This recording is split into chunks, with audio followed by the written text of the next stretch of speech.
Hi, readers. It's Lori. Welcome back to my channel, Books, Ink, and Paper. I'm happy that I am back, and I apologize for not having any content up for the last week. I don't know how long it's been. I came back from my trip to Washington, D.C., which I did vlog about, and I am going to be editing that and trying to put that up soon as well. But I came back and I got sick pretty much the next day. I think, well, that's not true. I didn't start to feel bad until the weekend, and I came back late Wednesday night. But on the weekend, I started feeling a little off. And then about Monday, it just like sort of hit me like a brick. And I have been running a low-grade fever and just not sure what it is that's happening and trying to let that fight itself off for the time being. But also, I kind of want to know what the source of that is. I have taken a COVID test. I was COVID negative for the home test, but I'm probably going to go to urgent care today just to make sure that I'm not going to expose anybody to anything. And I want to see my grandbaby again, and I have some time with my grandchildren coming up as well. So I want to make sure that, not that I don't care about the adults in my life, I really do, but I want to make sure that I'm not making any little ones sick for sure. So my apologies. Hopefully, I'm coming around a little bit today. I actually felt like getting up out of bed. I felt like having coffee. I took a shower. I put makeup on. Those are like remarkable changes from the way I've been living the past few days. And I'm still awake, and it's 10:45. So yeah, I have just been sleeping, reading, sleeping, watching TV, sleeping, reading, sleeping, watching TV. I'm telling you, it's been crazy. But sometimes our bodies just say, it's time for you to take a break. So that's what I did. So I'm back, and I'm thinking about a preliminary thought about what I want to read in the month of October. I can't believe we are already in October. And so I would like to kind of have a pile of possibilities started. And then, of course, I'll probably deviate. And one of the reasons I'll probably deviate is because library books come in. So that is the where I'm going to start with you, which is that I have not finished and likely will not finish. Should I put it on this side? There's more room over here. I have not finished and likely will not finish The Diamond Eye by Kate Quinn. I am not loving this so far. I will be honest. I'm struggling to stay with it. It is the one that is about what is her name? Mila, who becomes a sniper and is fighting in the war against Germany. She's Russian, and this is quite something, and it's a tale of a story about a real life person. So I am very invested in the story itself and in the premise of this. I just was getting a little bogged down, and I heard from a couple of you that it picks up a little bit, and I'm not quite where it might pick up. But also, what happened was while I was reading this and while I was away in DC, another book that I had put on hold from my library by Kate Quinn called The Briar Club, which I have been highly anticipating, came out for me.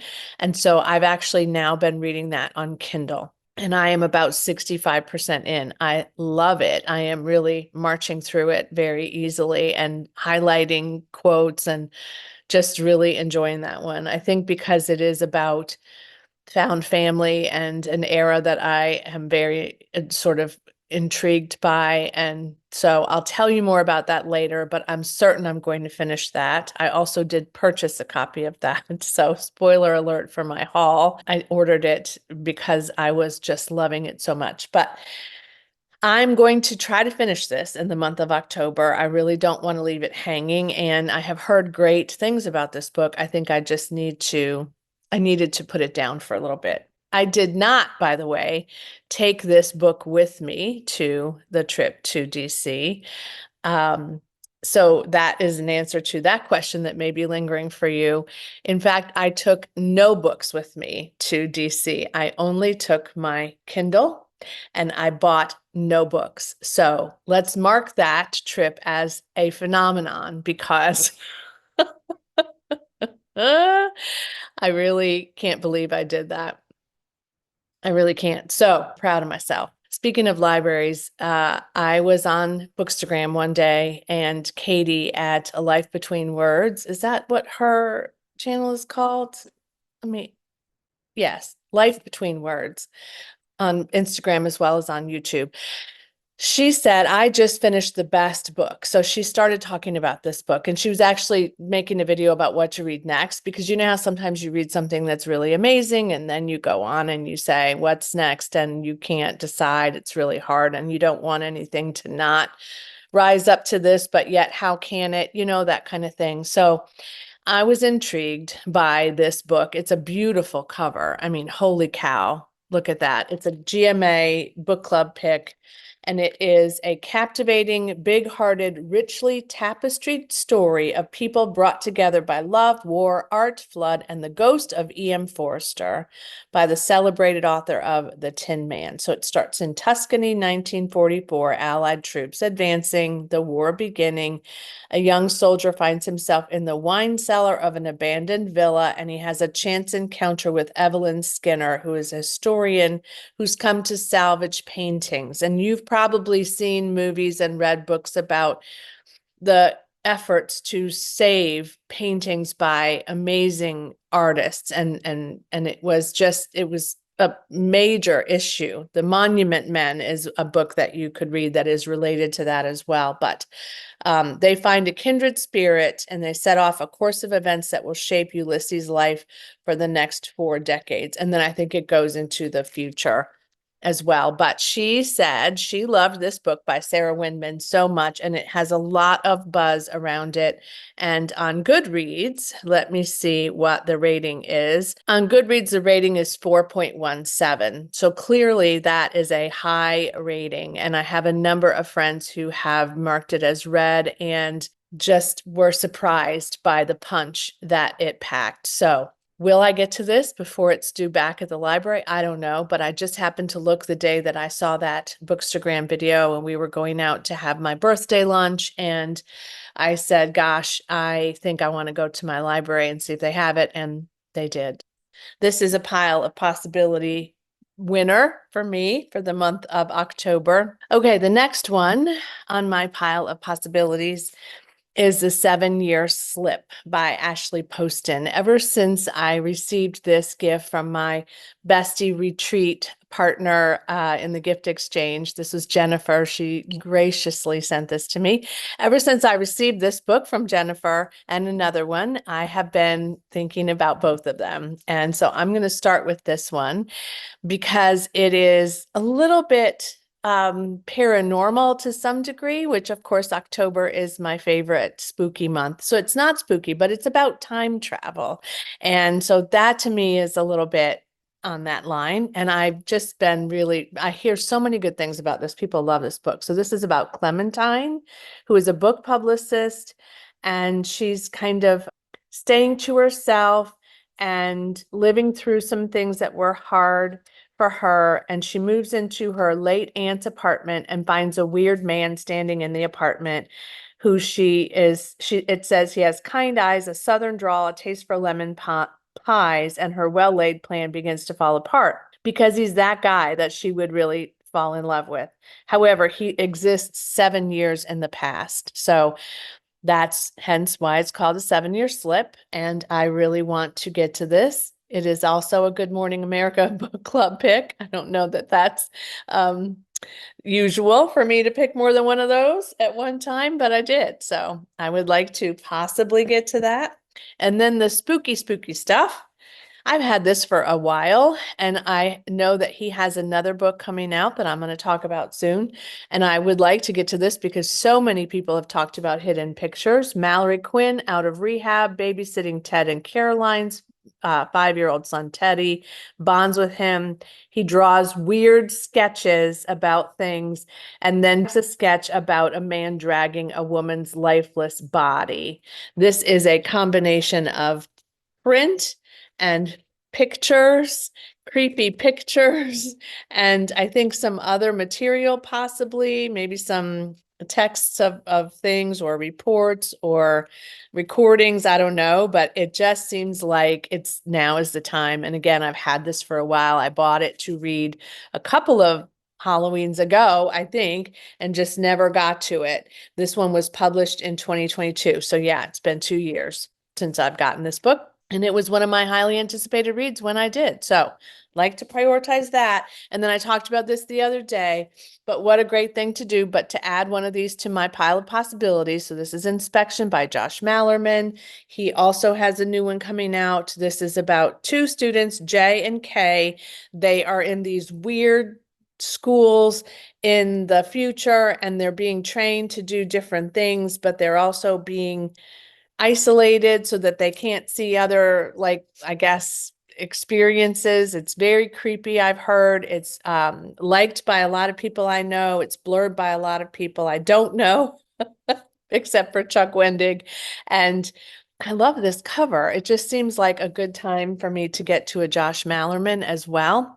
And then I was going to do a separate video about this, but I haven't had a chance. I've had this TBR jar for a while. Those of you who've been with me for a bit remember I made this a bit ago before I went on my big pause. And I just didn't really mess with it. And I kept picking titles that I didn't really want to read. That was the problem. I had a whole bunch of book titles in here, and I would pick one out and I just didn't want to read it. So I gave up on it. I threw them all away. I started again. And what I did now is prompts, different prompts, so that I can pull a prompt and then choose the book that I want to read as a result of having pulled the prompt. So here we go. The mason jar is open, and I'm going to pick just one for now and see where I land with this just one. So here we go. And I reserve the right to put it back if I can't find something that I want. Read a book that's set in Florida. Isn't that interesting? Since Florida is currently, as I'm filming this, in the midst of a hurricane coming their way, and I'm really worried about all my family and friends in Florida. Okay, read a book that's set in Florida. Give me a minute, and I'll be back with a solution to this. There are, by the way, a lot of books that are set in Florida.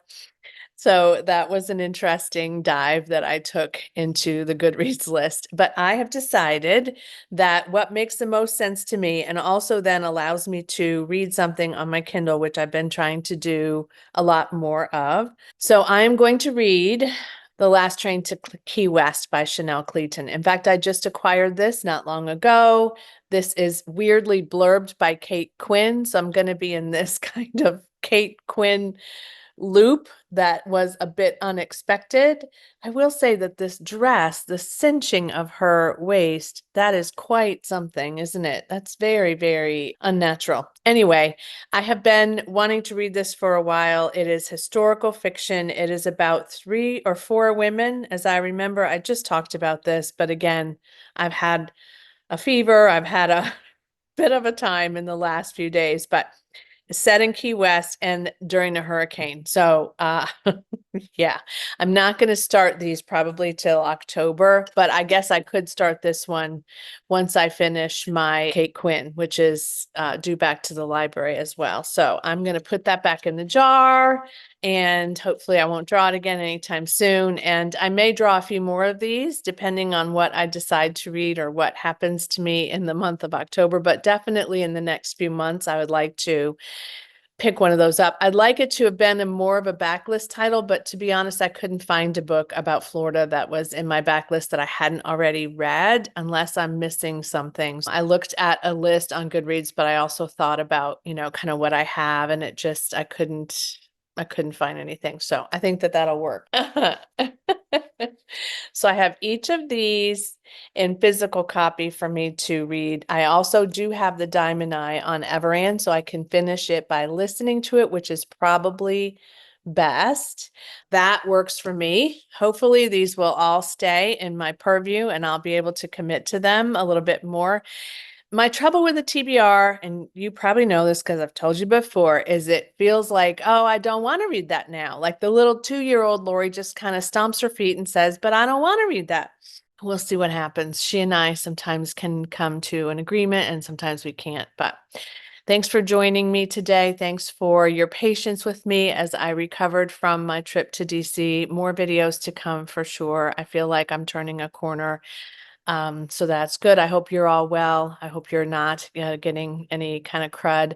It's really not a surprise. 750 volunteers showed up for Cancer Lobby Day, and we met with all of our government officials and legislators for the state of Mississippi, and the rest of them met with all the folks from their states. And we were in restaurants and we were in plenary sessions, and I was on 4 flights. And so it's not any surprise that I came down with something, but it's been fairly mild and I'm hoping that it's on its way out. Thanks for your patience because I appreciate that. And I know how much I look forward to content from the folks that I follow. So I know that you do too. And I'm going to get back. I'm going to get back very, very soon. So thanks again. And as always, happy reading. Bye.